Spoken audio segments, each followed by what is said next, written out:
Prepare yourself for an intriguing journey into the realm of real estate academia with a seasoned expert who has spent more than 2 decades shaping the best and brightest minds at some of the UK's most prestigious universities. He's not just an academic, but also a member of the Royal Institute of Chartered Surveyors and a fellow of the Higher Education Academy. His unique focus is on real estate valuations in Dubai, amplified by his PhD on the very same subject. Moreover, he has delved into the intersection between sustainability and real estate, uncovering some real valuable insights on property pricing, green ratings, and sustainable investing. His expertise led him to author the Amazon bestseller, The Essential Guide to the Dubai Real Estate Market. Get ready to meet the man whose name is synonymous with real estate academia in Dubai. Let me welcome you to Dr. Michael Waters. All right, Michael, welcome to the podcast. Yep. How cool are we? Look at that. It was fine. It was nice. Yeah. I don't know about you, but I learned how to do that during COVID. Yeah, I did. It's all about the fist bumps now. It's cleaner, significantly cleaner. It is, yeah. So thank you for being on. Great pleasure to have you on the show. If you could just tell the listeners out there a little bit about you and what it is that you do. Okay. I'll try and keep it, fairly concise, but I guess if I define myself to someone else, I'd say I'm an academic. I've been working in real estate academia for close to 20 years, both in the UK and almost 15 years out in Dubai, where I came to launch one of our university master's programs, which is one of our success stories at the university. So, which university are you at? Sorry? Heriot Watt University. Yes, so I have we're heard of it. based at Dubai Knowledge Park, which is a great campus, a great location. Fortunate enough to teach in a diversity of spaces, which obviously means that we can do different, more practical things with the students, and obviously that helps with the breaking up the traditional sort of standing and talking type lecturing that probably should be outdated anyway, but some of us still do it. So you're in a new facility at Heriot Watt, aren't you? Because I still remember you in the old days at the previous location. Yeah. I'm trying to forget those old. But I mean, you look, like with most businesses here, we started off in a couple of blocks in Academic City. Yeah. We then expanded, which is is good. So we had a standalone campus in Academic City. Yeah.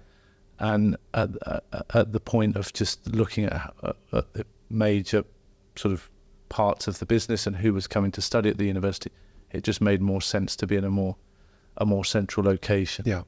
So the feedback's been great from both staff, visiting staff from the UK, as well as more importantly the students. Yeah. Of course, yeah. Yeah, so academic by heart. I'm also a chartered surveyor, so I'm RICS qualified. I do like to engage with industry and keep a ear to the ground about what's going on. I'm a board member for Cornet Global Middle East, so again that keeps me busy. So professionally, quite academic plus some industry engagement, and that's how I like to deliver the courses. Obviously, practical applied learning is where my focus is. Lovely. So you're kind of breaking that myth of the ivory tower and never leaving it, right? So you've got that bridge between like the practical and the academic. Yeah. So a lot of the work is problem based, solving client problems, real life, development scenarios and things like that we do with the students. So really enjoyable. Yeah. And I don't mean to make you blush, but you probably are the biggest real estate celebrity that we've had on the podcast thus far. What episode are we in? Because it means there's still plenty to go. I'll take it. Well, you're definitely the first one to have their own book as well. And fantastic. You've been on a number of podcasts recently to promote the new book, The Essential Guide to the Dubai Real Estate Market, which I've had the opportunity to flick through it, although I only recently got it a couple of days ago, so I haven't had the chance to go through all of it, but I'm hoping to do so. And there's some great key themes in there. But my question to you, was this like a a project during COVID that you did, or is this like an amalgamation of the teachings that you've been delivering at Heriot Watt to the students? Yeah, I mean, it's probably a bit of both. Right. You know, COVID gave me the opportunity to stop and pause, and think, which I think it did for a lot of people. At the same time, as you said, you know, I was delivering teaching at the university. I was speaking to graduates who were coming from other markets and working here, so they didn't have that development of skills locally, but they studied internationally a similar syllabus. Yeah. But there was a shortage of something tangible about Dubai. So having done my PhD at the university, which kind of finished in 2018-19, I thought, well, what's next? How can I build off that, and how can I produce something that, again, gives some context? So there was the students, you know, someone coming to study. They want really a good overview of the Dubai real estate market, very syllabus led. You know, the chapters are kind of, you know, well thought out and based around syllabus topics. There was also opening up the audience and saying, you know, there's a whole load of real estate agents here who don't necessarily want to come and study a master's level degree, but equally, how can I give something to them so that they could advise clients better or understand the market a bit better, as well as the third pool, which was all the conversations I have socially where someone asked me, is it a good time to buy? Yeah. Now I can answer them, buy my book. Yeah. It's all in there. It's in there. But before that, you know, there was a lot of things that I get asked about real estate that you sort of think, the information's there, but why aren't people aware of it? So maybe if we put it in a single source, then everything can be pulled together, and then obviously a reference point for those people. Yeah, and this is the first book of its kind in the market. Probably the best. Yeah, and the best as well, of course. No, obviously. So there are several books from real estate, on a real estate perspective in Dubai, and I think the early ones are about the entrepreneurial side. So, you know, people who successfully set businesses up, and so on and so forth. But how my book's different is that it's very data led, and it's you know, I'm an academic, so I've written it with an academic impartiality to it. You know, I haven't got a business, I haven't got, you know, a data service that I'm then pushing the book to sort of sell. So, and I think because Dubai's, you know, had its 20 years of history since foreign nationals could buy here, it was also a good time during COVID to say, we should really evaluate the journey that Dubai's done, because often it was easy to say, this market's different, it runs on different fundamentals, but let's actually look at it and see what the data's saying, and see where Dubai is doing good things and where it still needs to improve, and also how far it's come in a relatively short time period. So I tried to address all of that, again, from a very impartial perspective, and obviously as you teach, you realise when you first teach something, you realise you're probably not explaining it very well. If you do it over a period of time, you can actually articulate it a bit better. And so also hopefully it comes across in some of the terminology, some of the techniques. It's all being written fairly easy to read, simplified, you know, case studies and data as well, so that you know, you can pick it up and it's not pure mathematical level academic. The layman can understand it, right? Basically, And I think that's important to know, because, you know, on the inside of the cover it says 2023. This is the year that you launched it, and people might mistakenly think that, oh, well, he's just written this book about, you know, the bull market that is the last 2 to 3 years since COVID in Dubai. But you've been around here for a really long time, and as you've, you know, eloquently described, this process started significantly before COVID, although COVID gave you that moment to pause and collect your thoughts and think about your teaching practices, and then wrap it nicely, neatly in this fantastic book that you've brought to market. Could you give me some, like, the high level trends that you're seeing, or key takeaways, just for our audience, like a little bit of a sneak peek, if you will? In terms of what's in the book, high level sort of takeaway messages. Well, I think again, I've tried to write it in the, I teach economics. Well, one of my core subjects is economics. So it starts off with thinking about how what has happened, what forces have come together to create this global hotspot for real estate that Dubai is now, and what's driven that. So it kind of picks up on obviously its geographical location, the governance, and it looks to the future to say, taking the view that if you are interested to invest, what is likely to propel that further? So whether that's data transparency, there's a chapter on property data and the evolution of information, and also where can people find information to make a decision. That is there to assist that. Then some of the appraisal techniques that valuers use. So sometimes when we get a valuation, we sort of I know how it's done because I'm obviously a trained surveyor, but I guess the layman wouldn't necessarily understand all the methodologies behind it. Some of those techniques you can use yourself to evaluate. I've used them myself in property decisions globally, not just in. So it's all very useful material that our students learn, and obviously reflected in the book.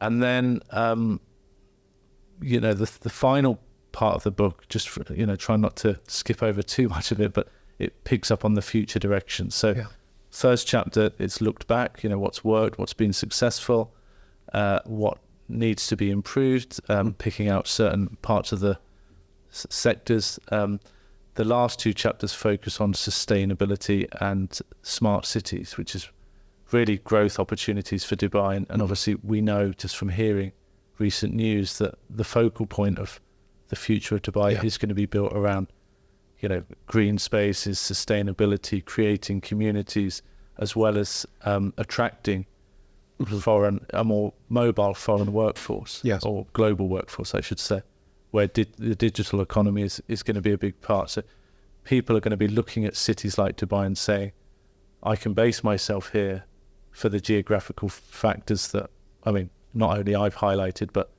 is prevalent when you look at a map, how close Dubai is to the rest of the world in terms of flying time, but also the lifestyle benefits that this geographical location gives us. So I think that will start to attract a more mobile and bring new industries to Dubai. Obviously, diversification is a big part of Dubai. So it does it covers a lot, but it does it in a way that there's, as I'll always tell my students, signpost what you're saying. It's clearly mapped out. It's my view on how I think Dubai has evolved, and the areas to do with the work that they've done on regulating the market, as well as the data transparency, and all of those aspects are really important when we look at pricing of real estate, because obviously it tends to mean that there's less risk in the market, and therefore prices can be sustained or have a growth period based off that. So touching on the recent, in the last couple of years, regulation that's been implemented, how, that's obviously affected the supply to a degree, to a large degree, because there seems to be an undersupply in the market right now at a time where there's lots of different nationalities that are trying to come in and capitalize on the Dubai market. How do you think those decisions will be reversed, or do you think they'll be given more freedom around the regulation for how many properties they're allowed to deliver to the market? Or? I think there's never been any hard rules about some markets. You can look at data and it says this is how many units have been given permission and so on. We kind of get launches and completions, which is fine. So I think Dubai's always worked on the basis of if a private sector developer feels that this is a profitable opportunity for them, then build. If there's a market for it and you think you're going to make money off it, then go ahead, build. But obviously, as the city gets to a critical mass, that building slows down. It slows down. So the early phases of Dubai, there's a whole range of development that had to go on just to get Dubai to a critical mass to have the 3.5 million people that live here at the moment. And if the target is to get 5.8 million, then we're going to have to go through another building phase to accommodate that, because you don't want a city that, as you said, has long periods of undersupply and becomes unaffordable, you become less competitive globally, and obviously, the talent pool slowly disappears. So we've got to go through periods of build, evaluate, depending on, and there's not a perfect science. No one knew that we were going to get the influx that we've seen post-COVID. I don't think that was on our radar. Certainly the question before that was, what's Expo going to do for the market? So there's always questions. Whether the market's down, it's when's it going to come back up? If it's high, when's it going to burst? We're not quite content with just the status quo, because property markets are dynamic. So I think that works. But if you look at we look at the master plan, there are it is mapped out as to where this new development is going to be. It wouldn't be surprising that of course we've got an area 2 band of development land that needs to be filled up before we go to area 3, and so on and so forth. So we can see clearly how over time how Dubai is going to build out, and how it's going to preserve space for preservation, natural resources, and so on. So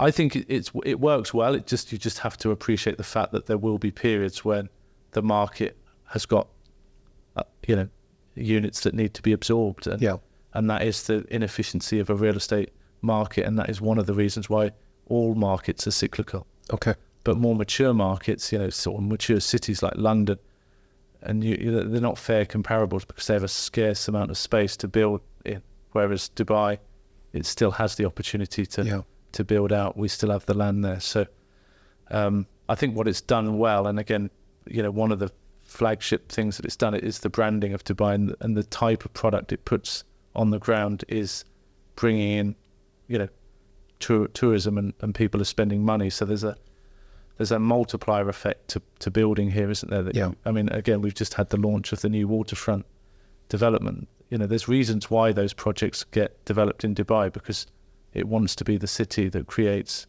unique and prestigious offerings for, us expats living here, as well as high net worth individuals. Yeah, of course. And so there is a diversity in housing choice as well. So as long as that is all sustained in a city, then it becomes it becomes attractive for people to live, invest, work here. So on that kind of consumer behavior psychology, are you seeing things change? Anecdotally from my side, the friends that I've been here a little while have said, I'm never going to buy here. I'm just not entirely sure that I trust the market, are really doing a 180, and they're now looking to invest at a time where the market's kind of inflated to a degree. I was fortunate enough to buy in 2019, and obviously, my property's kind of gone up. I hope it continues to go up, but inevitably it will go down at some point.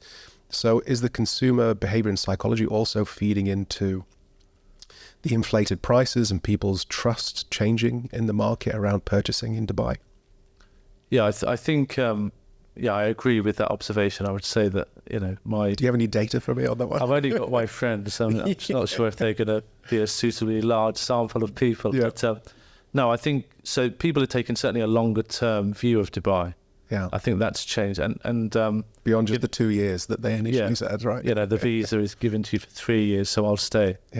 And then you have multiple visa renewals, and you're here, 15, 20 years. But people's mindsets are actually looking, because before it was very much when I came here when I was like 26, 27, people were saving for that first home in the home country. When I met, sort of 2014, which was the other kind of peak of the market, or the last peak, I met sort of 40-year-old plus neighbours who were selling those units to buy here. So it does depend on where you are in your time of life, and what you do. But I think people are more interested to invest here for the same reasons you would in any location, that after a certain period of time, long-term renting is financially, well, it's you might as well put that money into a home. I think people are more wired into that way of thinking. whereas before it was, I'm going to just long-term rent. As you say, there was issues there, and the real estate market was launched in 2002. Relatively short period after that, we had the global financial crisis, which, if we hadn't have had that, which I know is very silly to ask, where would the Dubai market have gone? Yeah. On its own on its own steam. But all the things that bring a market down in any market will be these shocks that we've never thought about.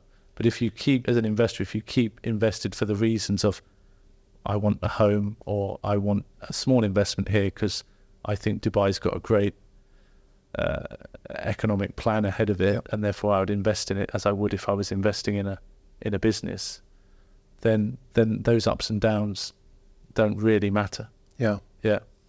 So I think for anyone that is thinking about making a purchase, to get their first home or maybe their second home in Dubai, this book is really an essential read to really study up and be well informed about your purchasing decision.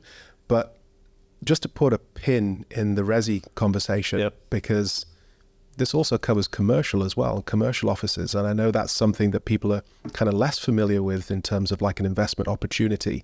I had some friends that got their fingers burnt like 15 years ago investing in commercial properties. But explain about the commercial opportunities for like potential investment and elaborate, please. So I drew comparisons. Chapter 2 looked at property market activity, and I just tried to sort of quantify that gap between the residential retail investor and the commercial. So, the residential sector's magnitude's higher in terms of an investment flow, and it highlighted several reasons as to why the commercial sector has a lower amount of investment interest. So largely it's taken the view of global institutions. Why has there not been more take-up of institutions buying commercial cash flow, well-managed grade A offices here? And largely that's been it's been challenged by the strata law, which was a law brought in to kind of segment office so you could buy floors in a building rather than the whole tower. And institutions don't like that. They want to buy buildings that are single owned, have good tenants in, and they're not passive, but they have a strong covenant and a strong cash flow. So when you haven't got that system in place, that puts people off.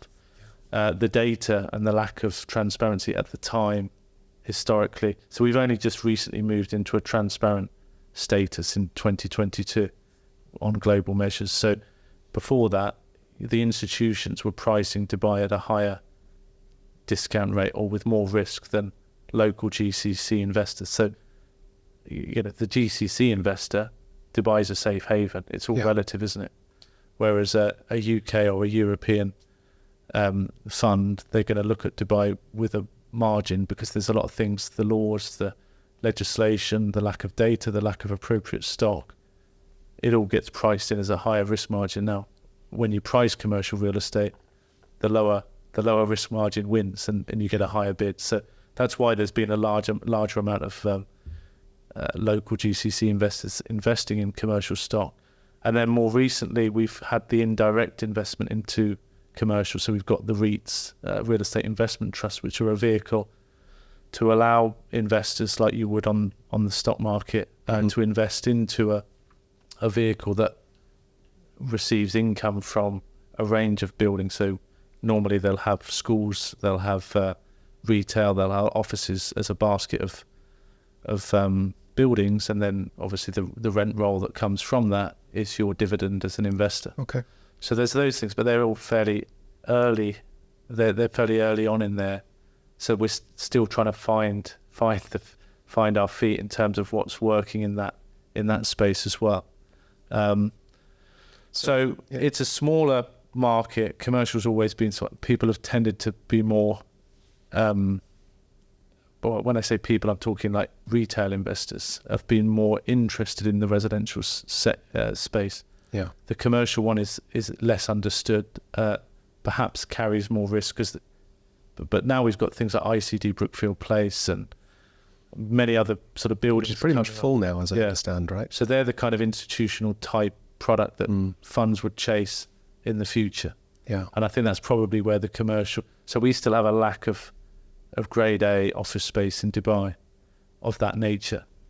So we have a lot of office space, but not all of that office space is attractive in the right legal structure and so on. So things like ICD Brookfield will start to attract institutions, and I would expect more investment flows to go into that because they want to take calculated risk. But as over time Dubai becomes more of an attractive proposition because it is attracting more international businesses, tenants, and so on. So around me at the university, I've got Google, Microsoft, all these fantastic companies and organisations that are residing in buildings that they're taking on longer leases. So again, Dubai commercially had much shorter leases than the traditional. The institution wants to buy and almost forget. If you've got a 20-year lease, you're pretty good because you've got upward-only rent reviews. But is that still the case now, since COVID? No. Globally, people are wanting to shrink those leases or get out of them so that they can move into more grade A spaces and have like a more premium experience for their employees. So that is the question I think everybody's going to want to know is how has that changed post-COVID and what are the spaces that we should be looking at as an investment or, please give me your take. Well, I agree. So, I'm thinking old school, academic theory, 20-year leases, but actually when you look at the data, UK, Europe's it's 6 or 7 years. Dubai still being even 1 to 3 years, 3 to 4 year average. What that means is that the asset needs to be desirable. So again, it comes back to the basics of, central locations, buildings that are attracting the best tenants and the best, assets which are well managed. Because of course, when the leases are much shorter, the asset management is so much more important to keep the building as attractive as it can be for that rent roll to continue. So leases might be 6 years long. So every 6 years you could potentially see a void if you're not managing it well enough. And obviously now we've got buildings we've got occupiers that want ESG compliant criteria with the buildings that they occupy.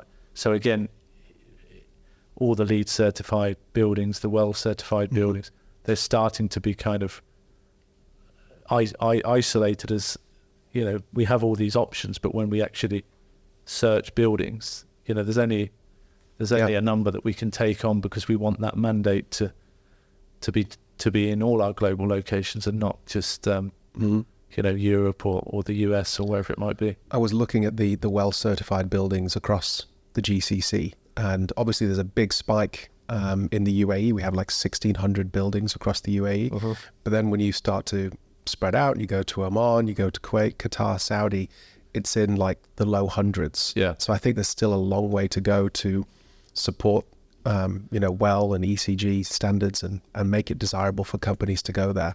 If the leadership in Saudi, wants to make it desirable, then they also have to cater for some of these global standards that companies want to adhere to and are mandating, their facility managers to look out for as well. So are you seeing, obviously there's more of a reach for the category A spaces, but are people taking less space? Is that what we're seeing here? Because typically, historically, we want to have more space to show how affluent we are as a region. We don't care if some of the spaces are redundant or not being as utilized as they could be.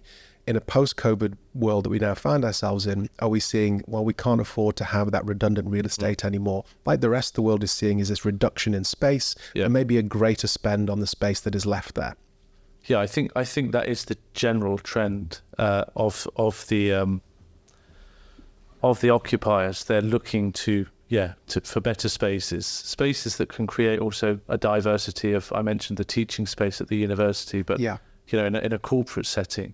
Not moving away from compartmental offices is one thing, isn't it, that was done, and then you've got these collaborative spaces, you've got a space to take a phone call, so it's much more efficient.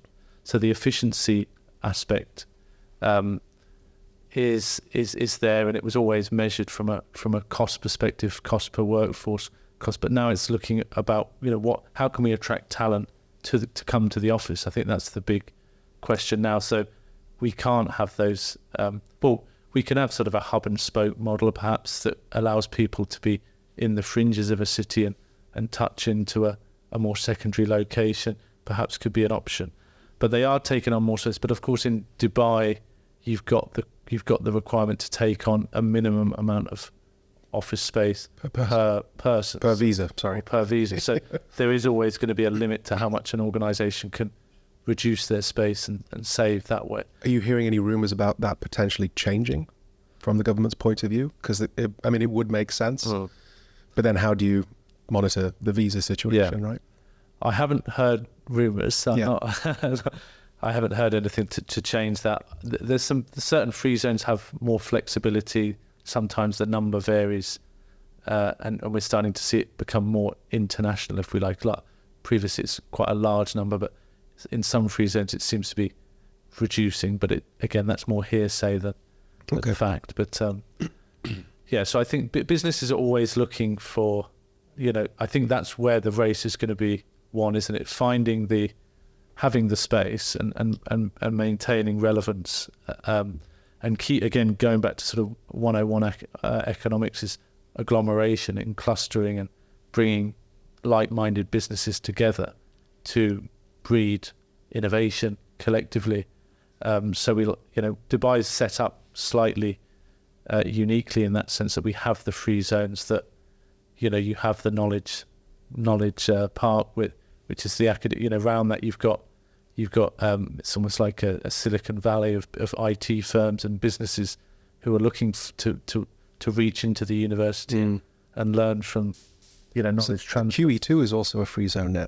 Okay, I've set up on the QE2 purely for the reason that it sounds cool, and I think my grandma would really dig it. So that's how much of a good businessman. Well, there we go. You've taken that emotional decision, yeah. Yeah, exactly. Now, I get asked this question all the time, so I'm going to ask it to you because I'd be really interested to get your take, especially from an academic side, and then I can probably just regurgitate what you say and pass it off as my own ideas on future podcasts or talks. So I'm just going to steal your IP right now. Assuming it is what you want me to say.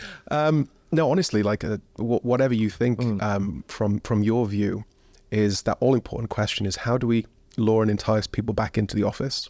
Okay. And do you have any insight into what is the sweet spot in terms of days of the week, or how much time people should be back in the office?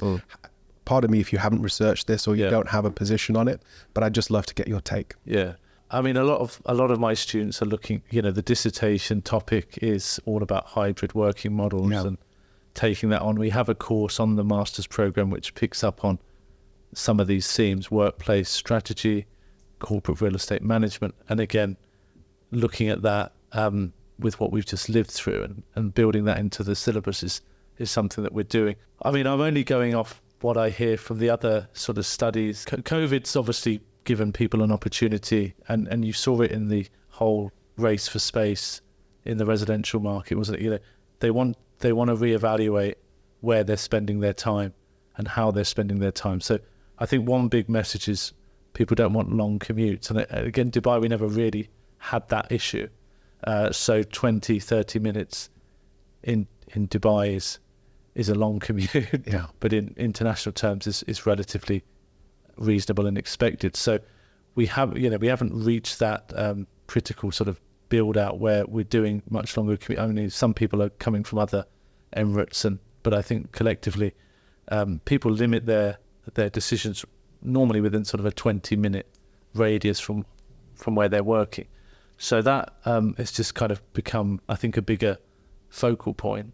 Having the flexibility to work and not being asked, I think, being told you must come to the office, I don't think is going to breed many good results. I think we're going to be, taking steps back rather than taking steps forward. So, but I think from my own experience, perhaps having more meaningful interaction in the office, because equally I can evaluate my time in the office and say I've commuted in. So when we were at the old campus, it was, a good 30 or 40 minutes to get there. Then you've got time, talking over coffee, catching up. There's a lot of things that are done that aren't necessarily work productive. So I think teams have to kind of evaluate what can be done remotely, what can be done, and what needs to be done in the physical space. I was at a recent talk, and they were talking about the research on all of this, and they were saying, the young generation, the 20-somethings, they want to be in the office because they need to be nurtured. But at the same time, the 40-year-old, 50-year-old managers who would be those nurturers wanted the flexibility to be out of the office. So they didn't report it as such, but you've got two different viewpoints, haven't you, within the same workforce, that we're coming to the office because we want to learn and be nurtured by a senior manager. And the senior managers are saying, I don't want to come to the office. I want time with the family. I want more flexibility. If I can squeeze in a round of golf, perfect. Yeah. So it needs to be a balance. I think if you're going in and you're, I think everything's now much more aligned to, types of work, and the spaces have reflected that, have given people collaborative.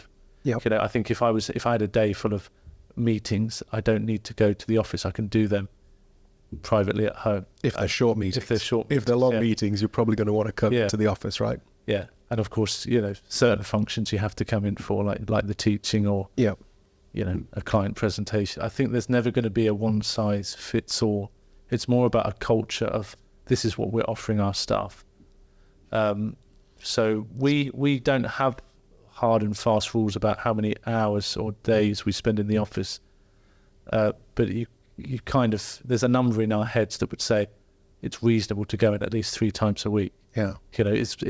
If I'm not there for 3 days, then I'm not engaged with the workforce, am I? Yeah. So I think it's giving people that choice and that autonomy, because actually once we did that on a forced basis, on an extreme basis, everyone managed, everyone did okay, everyone tried, but I think it's giving the autonomy to feeling the fact that I'm obviously willing to work, I'm willing to go to the office, but I'd like to have the control on that time, whether I come in at 9 o'clock and spend the morning, and then in the afternoon I'm picking up something remotely, or vice versa. It really does depend. Yeah, I agree. I think it's coming to the office without reason or cause that is the biggest frustration that employees have. Like, if I'm trying to do focused work, sometimes the office is the best place and sometimes it's the worst place, depending on me, who I am, what's my situation. Your example of the younger generations versus some of the more seasoned or tenured professionals in those businesses. Yeah. It's also about their experience at home. The younger generation, they probably don't have the same experience that the older ones do, because they've probably got a space carved out at home, maybe their own private office, which is one of the biggest contributors to people referencing that I have a productive working environment, is their own space. Yeah. Whereas the younger generations, they're probably sharing it with a friend or a family member and maybe working from the edge of their bed. Yeah. So they might be experiencing some musculoskeletal pain after like a couple of hours of working. So they want to come into the office for a whole host of reasons, and these guys want to come to the office for a whole different, variety of reasons, but making sure that people marry up, I suppose, at the appropriate times for specific engagements. I think there's a lot of work to be done in what we can do to repurpose the days and the spaces that aren't being used. So we know people don't want to come in on a Monday or a Friday. In the most of the world, Saudi, a little bit different. Yeah. So what can we do with those spaces? Like, are we just going to turn the lights off, kill the electricity and the air conditioning to save money? Or are we going to offer this an opportunity for another organization to share the space in kind of a co-working model? I don't know what the solution is, but I think there's some work to be done there if we care about sustainability. And that's what I really like about your book as well. And probably the main reason why people have asked you to go on so many different podcasts like Allsop and Allsop is, they want you to talk about the boom market that we're in right now. Now's the best time to buy and to sell. But the book's not just about that. It's also about something much larger than that. And it's about, making sure that there is something for the next generation and adhering to some of the sustainable credentials that are out there. There's one final subject that I'd like to talk about because, again, this book doesn't seem to date itself. It's going to be applicable for a long period of time. And one of the reasons why it will be still applicable is futurology. you're focusing on the future. You've done scenario planning as part of the book. For those people who are listening in that aren't so familiar with scenario planning, or futurology, could you explain what that is and your process that you use to kind of predict the future for the book? Yes. So I guess from the two elements of a real estate headspace, you've got something like an appraisal, an investment or development appraisal, where you're taking current information and you're trying to map that out over a long period of time into, beyond 2 to 3 years. Yeah, it's tricky to do, right? Because nobody has a crystal ball, right? Is one way of explaining that, I guess. So you're using current data and you're saying, well, I'm going to apply that and it's going to be relevant in 5-10 years time, which knowing what we lived through and knowing, it's often not the case. So it's sometimes a meaningless process, but it gives this idea of rational thought. I'm putting numbers, information that I've got today to try and at least explain what I think the opportunity might be in the future. So scenario planning is almost working backwards, and it's not so much number driven. It's more so something like sustainability. Where are we going to be with sustainability in 10 years time in Dubai or any market? We've got to say, well, what's the end goal? And then how are we going to get there? What forces are going to take place to enable that to be the future position is essentially how I would explain scenario planning. And what that does, that allows companies, organizations. So we do it on the sense of a corporate organization looking to embed sustainability into their corporate real estate strategy. We get the students to think about, where do you think it's going to be at that point, and then why do you think or what steps are going to change, whether it's legislation, whether it's finance, whether it's the cost of the technology, whether it's the world is suddenly more environmentally conscious than it was 2 generations or 1 generation ago. So what's going to map that path to that? It allows people to think a bit more radically about those forces, and you can have, it's not there just to say, oh, this is what's happening now, and then so in 10 years we're probably just going to see small incremental change. It's about what's going to really cause seismic shifts, and is it reasonable to assume those? So again, it's very thought led, and again, it moves away from trying to put specific numbers and information there. So in the book, in terms of sustainability in Dubai, I tried to kind of look at the enablers of sustainability, what needs to break in terms of market failure to enable sustainability to become much more prevalent in the marketplace. And it's difficult to predict, isn't it? Like you can hypothesize, you can ask a whole series of what ifs, but there are those black swan events like COVID, like the Russia-Ukraine war, the push for people to want their own villas as opposed to flats. No one could really foresee that coming. The influx of Russian tourism and people wanting to be here more often. Who knows what might happen with gambling coming over here as well. So I imagine probably more people from the East are going to be wanting to look at properties here, both residential and maybe even buying some hotels and some commercial spaces too. We're coming close to the end here. Okay. So 2 last questions. When it comes to the future, and again, I know it's difficult to predict what's coming down the line, but I think people get a kick out of what you think the future, the next 3 to 5 might look like in terms of residential and commercial spaces. And then my final question is, when people read the book, what do you think is going to surprise them the most surprising insight that you have in the book? Oh, right. Let me deal with the first question first. Sorry. So the next few years of Dubai residential, I would say, I mean, again, based on what so during COVID, everything paused. Yeah, so we all know that from a workplace, from a living perspective, but also in terms of property development, there wasn't much going on. You'd be insane to start developing during that period. Inflation is also an inflation uncertainty, and the cost of materials is also reined in some of that new work. So I think, as we enter, we're going to see more launches. Obviously, when you've got strong rental increases, more investors, you get higher capital values. That then triggers developers to say it makes financial sense to now start building because there's a captive market. So we're likely to see that play out, and then of course that is likely at some point to soften prices if everything else stays the same, or if we see a slowdown in population growth, there'll be a natural softening off of prices over that time period. When it's going to happen, I wouldn't know, but it normally takes 2 to 3 or 30 months to build a new tower in Dubai. So if you do that over X amount of towers, you're going to see how much new supply is going to come on. Commercial. So if population sort of keeps in line with that, then it'll just be steady, stable increases. If not, it'll soften up. Commercial, I expect it to be. We're going to be much more driven, and I think this is where ESG is all about. Going back to the basics of building what occupiers want. And it's going to be things around the ICD model, where we're going to get that product into the market, and we're going to get those, the higher rated buildings are going to start to showcase themselves as better performing buildings, and we're going to start to have data and actual tangible data to advise clients on those, which we don't quite yet have here because we've got a sparse amount of options to look at. So I think that will drive investment into the Dubai market on the commercial side. I think, as you said, whilst businesses are going to take on smaller amounts of space, it's going to be better. They're going to want better quality space in more central locations.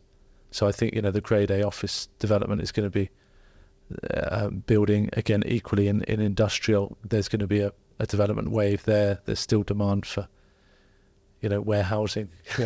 So there's all those things that I think just part of the fact that the economy is growing here. Businesses are setting up here, and commercial space is what they need. And finally, and then the final part, what's the most surprising thing? I don't know. I mean, people have asked me this. What's the one thing that you want people to take away from your book? Well, it's slightly different. Yeah. Okay.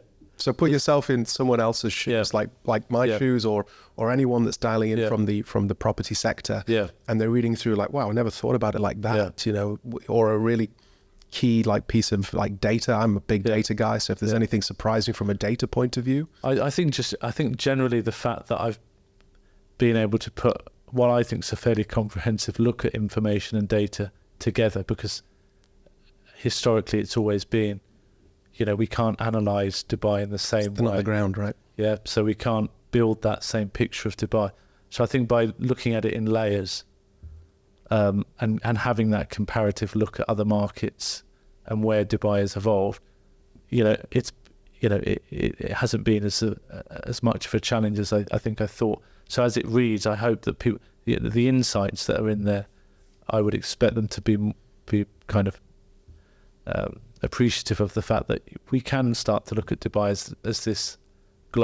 as a global real estate location, and we don't need to hide behind the hidden forces of how the market works. I think if you look at it in a structured way, then it becomes clear where the opportunities are. So sorry if that doesn't answer. No, it does. It's not as surprising as you wanted it to be. No, it does, and I like it. And I know it's difficult to say, what are the key trends to take away from the books, because you want people to read it, and I definitely recommend that people do. From two boys that went to Sheffield universities, Sheffield Uni, Sheffield Hallam, I have to, tip my hat to anyone that can, concisely put their thoughts down on paper and in such an intellectual way and infuse data throughout it. I think this is exactly what the market needs. I've been a big champion of data for the region for such a long time, and I think we're slowly starting to get there. And this is the whole purpose of this podcast, is to, put information out there so that we can all collectively learn. And then we're, as we learn, we're better educated. We can pass those research and insights on to our clients, and then also just make better, more informed decisions. So thank you so much for being on the podcast. Really appreciate it. Thank you so much for having me. Pleasure. Thank you, Oliver. Thank you, sir.